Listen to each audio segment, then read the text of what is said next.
Buenas tardes a la audiencia en esta transmisión nuevamente de Irreverente Noticias y Julio Sánchez Pasos, periodista, y donde vayamos a compartir también esta transmisión. Me da mucho gusto estar este fin de semana, nos gastamos, Mati, este fin de semana completo en la Ciudad de México atendiendo un llamado del presidente al primer encuentro de comunicadores, continental de comunicadores. Aprendimos mucho, conocimos mucha gente, pero además me da mucho gusto tener en esta entrevista a la compañera y amiga Damaris, diputada. No me acostumbro porque es tu segundo día o tu primer día como diputada, ¿no? Mi segundo, porque día. Ayer nos instalaron. Okay. María Damaris Silva Santiago. María Damaris, diputada federal por la 5ª circunscripción, pero soy diputada migrante. Tengo 30 años viviendo en los Estados Unidos. La mayoría del trabajo que hemos hecho es en Oregon, pero también por el desplazamiento racial nos tuvimos que mover a Vancouver, Washington apenas en el 2016. Entonces hemos estado la mayoría del tiempo, salí por las políticas del salinato, también había cuestiones de género, acoso sexual, también perdimos nuestros ahorros.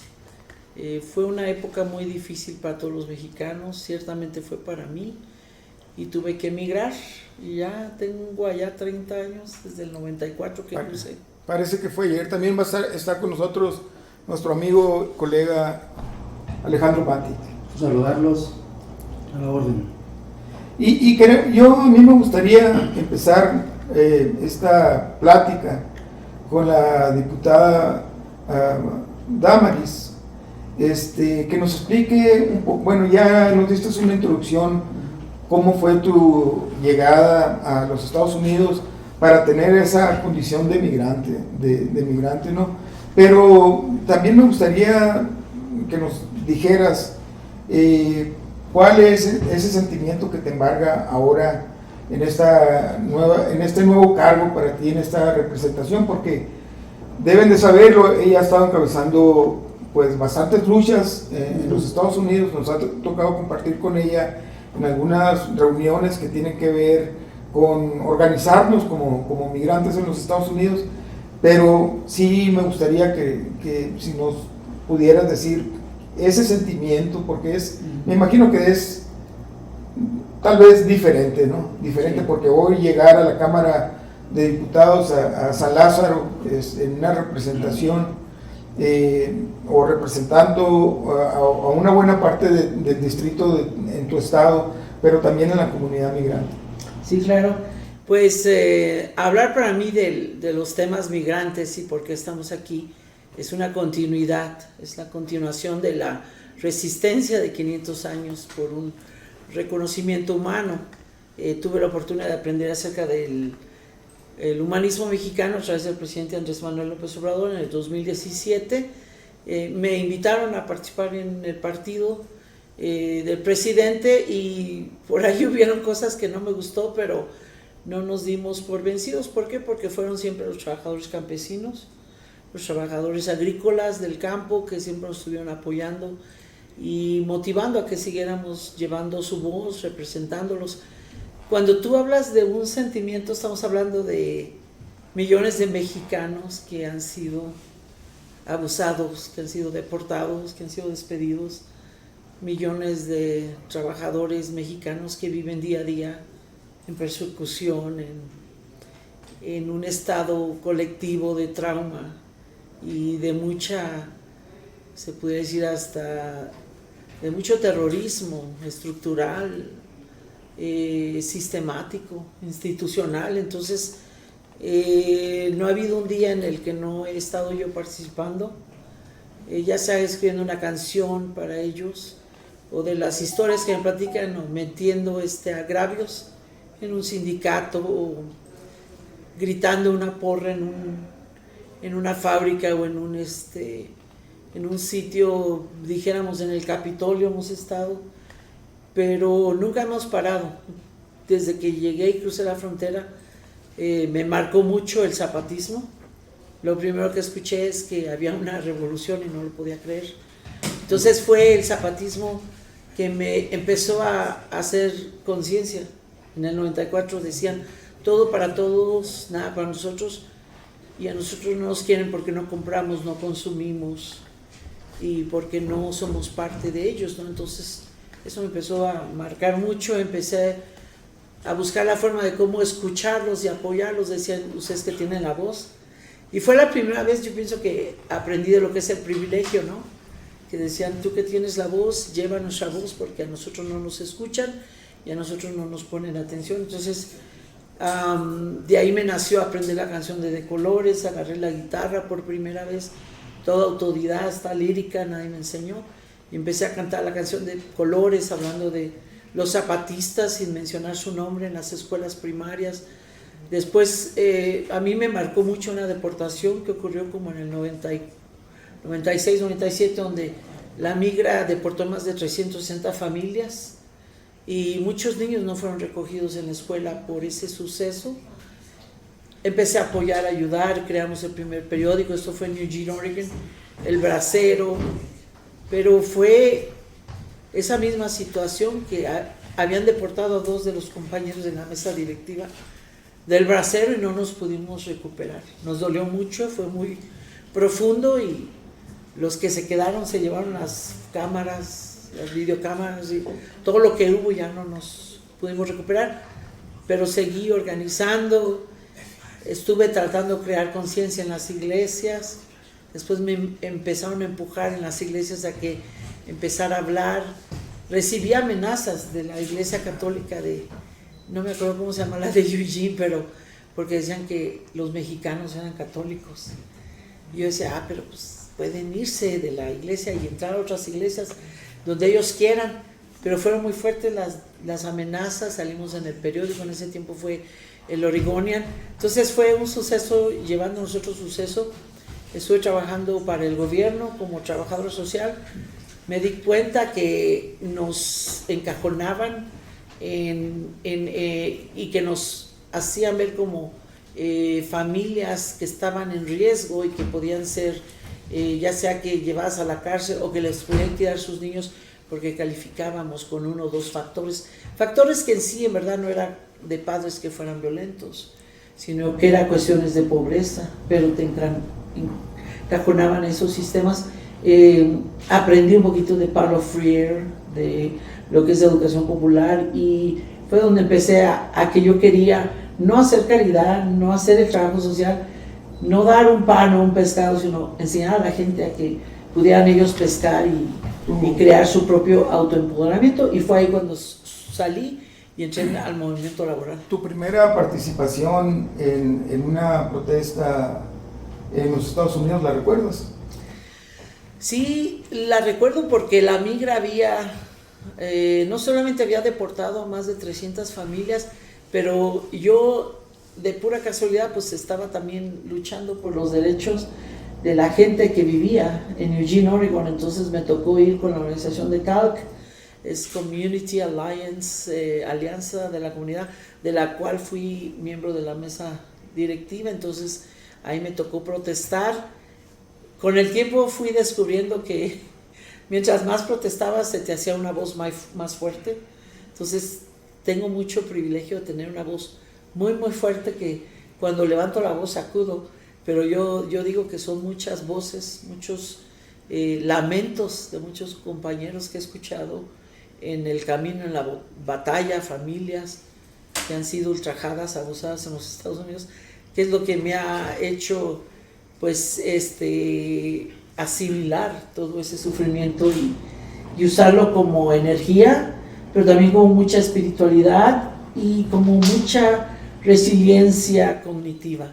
Es algo que trabajamos mucho con nuestra organización, el Consejo Nacional Migrante, es ir descubriendo y también ir compartiendo en donde se puede y como se pueda de esa inteligencia emocional que tiene el mexicano, que tiene el migrante, que es como un superhombre, supermujer, y no en un sentido fantástico, ni publicitario, ni en cuestión de lucrativo, como lo hacen, y como hacen ver los héroes. Pero es una resiliencia ancestral, es un amor y una conexión muy fuerte a la raíz, que no han podido colonizarnos. A mí no, después de 30 años no me han podido colonizar y seguimos con México en el corazón, pero hacemos muchas cosas también, como muchas comunidades en Estados Unidos que siguen resistiendo esa colonización, el whitewash y la asimilación, la adaptación de los que muchos en Estados Unidos hemos sufrido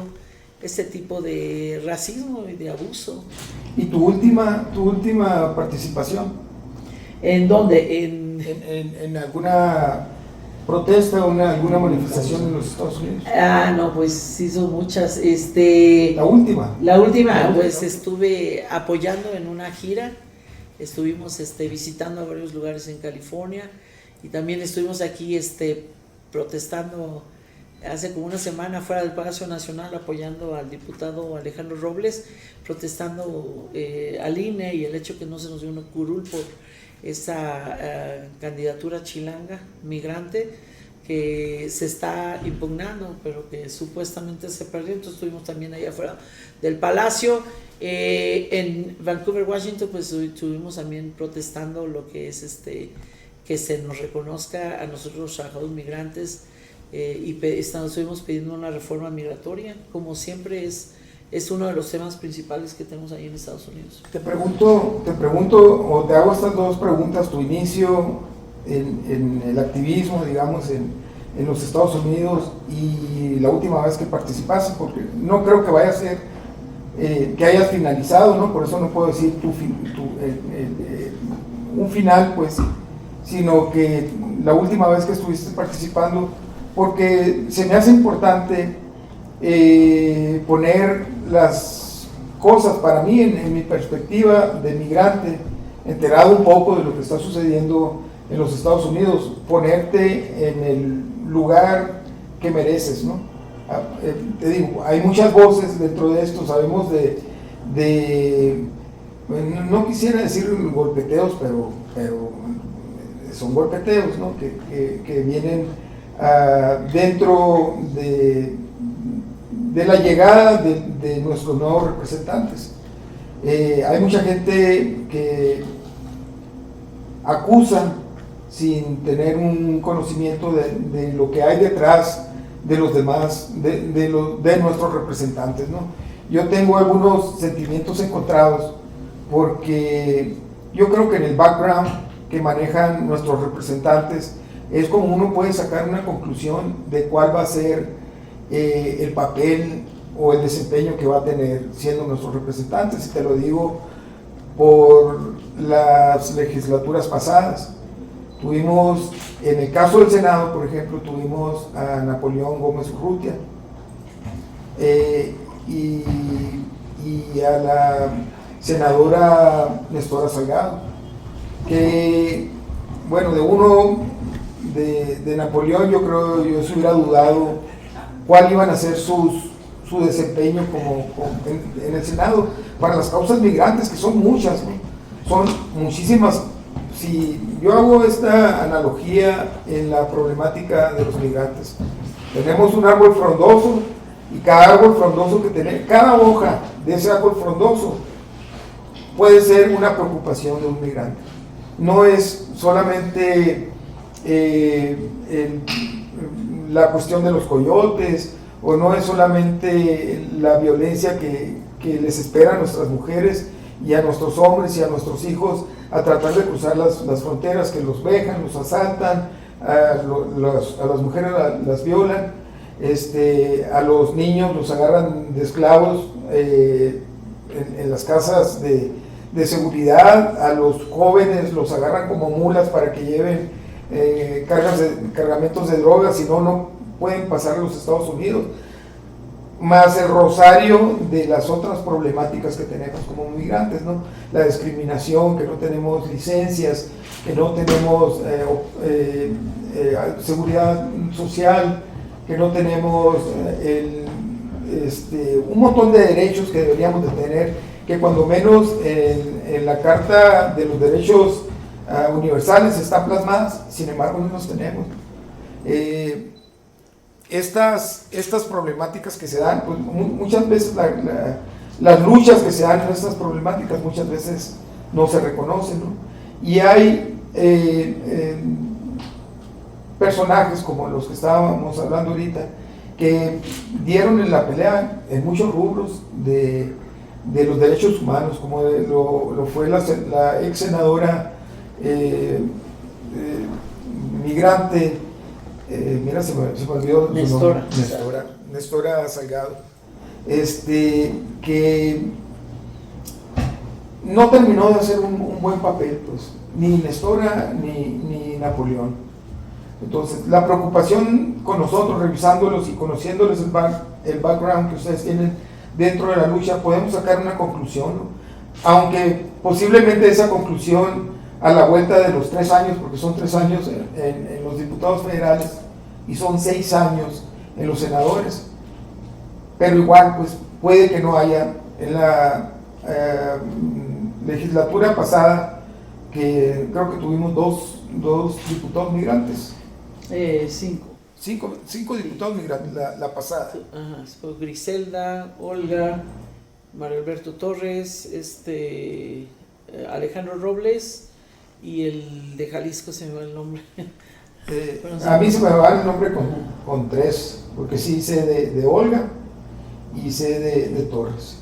De los demás, a pesar de tener una vida intensa, puedo decir, en los Estados Unidos, ¿no? Y de estar revisando la problemática, de estar acudiendo a reuniones para estar enterado de lo que sucede, solamente recuerdo, eso es lamentable, ¿no? Eso, en el caso mío, que yo me considero una persona que está enterada o que me gusta enterarme, no quiero imaginarme en el resto de los compañeros, de los hermanos migrantes.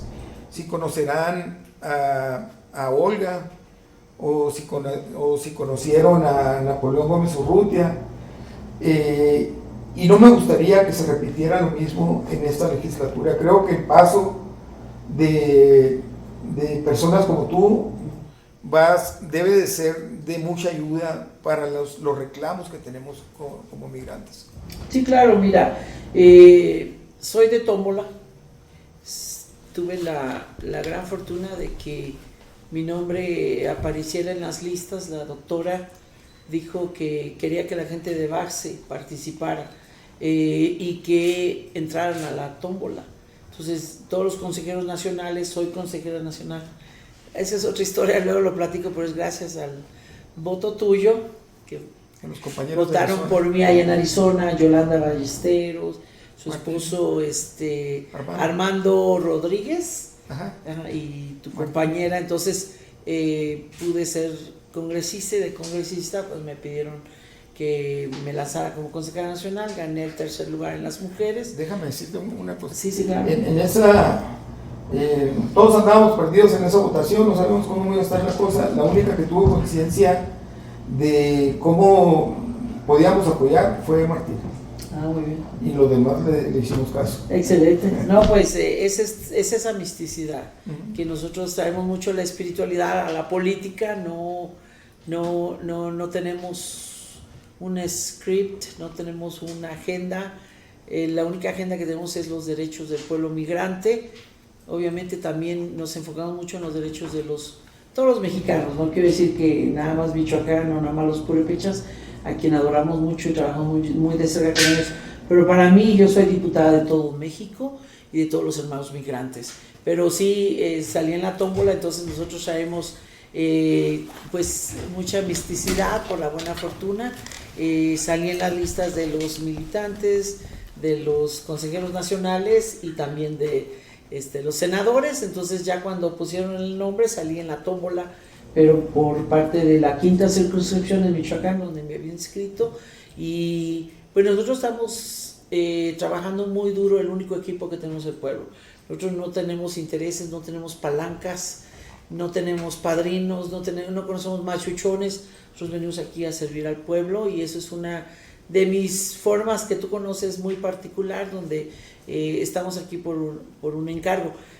Sí veo había una gran desconexión de la cuestión migrante y México, pero sí tengo la experiencia personal de que sí ha ido cambiando, que sí Morena nos ha estado dando la oportunidad de participar en la vida democrática de México y de estar compartiendo algunos de los beneficios. Obviamente son muchos beneficios, pero también hay muchas políticas americanas que no se pueden quitar de la noche a la mañana. Por ejemplo, la pensión de los adultos mayores, ¿no? Que es un compromiso del presidente, es la voluntad de que se regalen las pensiones de adultos mayores a los Estados Unidos. Sin embargo, no tenemos todavía esos acuerdos con los bancos. Y sabemos que muchos de los bancos aquí en Estados Unidos no han sido muy éticos cuando se trata de trabajar con la comunidad migrante. Han vendido nuestra información, alguna información ha sido dada a la migra, te cobran muchísimas cuotas. Entonces, hay muchísimas cuestiones logísticas que se tienen que platicar, que se tienen que hablar. Parte de mis propuestas era una, que viniera a Bienestar, que contratara un ejército de trabajadores que vinieran a la frontera para que nosotros pudiéramos registrar a los adultos mayores. La otra propuesta era que nos dieran visas humanitarias para que nuestros viejitos pudieran cruzar la frontera a tu estado para poder inscribirse. La otra era que empoderaran a sus abogados o a sus familiares para que ellos los pudieran registrar en México. Tenemos muchas propuestas de las cuales podemos hablar, pero sí creo que hay una buena voluntad por parte del gobierno, pero sí hay muchos beneficios, que el problema que tenemos mucho es la desinformación y la falta de información. Yo tengo 80 chats, se llaman Abrazos No Balazos, donde estamos informando desde hace más de un año. Así fue como empezamos, que salieron las corcholatas y yo estaba ahí como consejera nacional y se dijo, no, pues no hay que desunir, no hay que debatir. Nosotros estuvimos de acuerdo con eso, pero ¿y qué con la gente? La gente quiere debatir, la gente quiere dialogar y se tiene que abrir esos espacios. No los abrió nadie. Entonces yo dije, bueno, vamos a apoyar al Instituto Nacional de Formación Política y abrir esos espacios. No los estaba haciendo el equipo de Claudia porque no queríamos desunir, no los estaba haciendo la Secretaría de Mexicana Hacia Exterior, no, cualquier organización, IME, todas. Entonces yo dije, bueno, pues entonces yo lo voy a hacer porque miramos la mitad del vaso lleno todo el tiempo, es parte de la misticidad que nos enseñó Andrés Manuel López Obrador. Entonces empezamos a crear los debates, empezó a hacer habían equipos de Marcelo Ebrard, equipos de Noroña, equipos de la doctora Claudia Sheinbaum, equipos de ¿quién fue el otro? Adán Augusto. Los únicos que no participaron fue el equipo de Monreal y el equipo de Velasco, pero ahí entre ellos hicimos una serie de diálogos que eran más como debates. La gente estaba lista, ansiosa, la mayoría eran migrantes y estuvimos hablando de temas que eran muy importantes para la comunidad migrante. Obviamente se dividió en varios temas. Después hicimos otros debates, los de Clara Burgada, que vinieron después, y de varios candidatos cuando la gente quisiera. Entonces, ese es uno de los compromisos que yo siempre he tenido, igual que ustedes. No soy periodista, pero sí me gusta informar. Tenemos ahí las redes, tenemos TikTok, entonces buscamos la forma de cómo apoyar. Ahorita ya estamos gestionando, porque salí en la tómbola por ahí del 22-23 de febrero, entonces dijimos, bueno, si dicen que me pusieron el número 3 de la lista, pues quiere decir que ya quedé. Llueva, truena, creo que ya quedé. Entonces empezamos a darle duro y estamos gestionando ya desde hace más de 5 meses en los chats a través del Consejo Nacional Migrante, y estamos ahorita, pues ya estamos instalados, ya soy diputada, ya me quedé. Entonces estamos siempre en todas las reuniones del Instituto Nacional de Formación Política. Estamos en todas las reuniones del ESME, en las reuniones de la doctora, en todas las reuniones siempre les hemos apoyado y ofrecido que nosotros gestionemos todo por los compañeros. Hay mucho golpeteo, entonces había un poquito de confianza y se entiende, pero no pueden decir que hay problemas en los consulados y que no vengan con nosotros a que nosotros resolvamos los problemas en los consulados. Que no nos digan que no se puede eso, porque nosotros estamos con 80 chats abiertos, ya saben mi teléfono, se los puedo dejar aquí a todos, para que nos digan qué es lo que necesitan.